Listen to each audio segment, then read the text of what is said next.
দেখো বালিশ দেখো বন্ধুরা, আমি সকালবেলা উঠে বালিশগুলো সমস্ত জানলায় রোদ্দুরে দিই।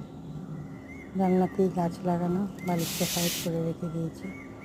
বাইরে এসে রোদ্দুরে দিয়ে আর দিতে হয় না। দোতলার পরে ছাদে আবার নিয়ে আসবো, ছাদে নিয়ে আসি না। বালিশগুলো মাঝে মাঝে রোদ্দুরে না দিলে হয় না, রোদ্দুরে দিতে হয়। বিছনাগুলো সব গুছিয়ে গাছিয়ে স্নান করব, স্নান করে যাব ঠাকুরকে দিতে। পর কাজ, তারপরে ঢুকবো রান্নাঘরে। বালিশগুলোকে নিয়ে রোদ্দুরে দিচ্ছি। অনেক কাজ থাকে বন্ধুরা, আমি ভিডিও করতে পারি না, সময় পাই না। এখন বাইরে যাচ্ছি,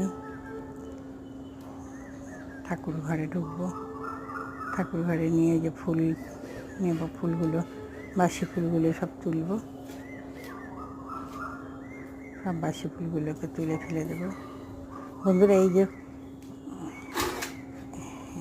আমি বাসি ফুলগুলো তুলছি একটা গ্লাসের মধ্যে।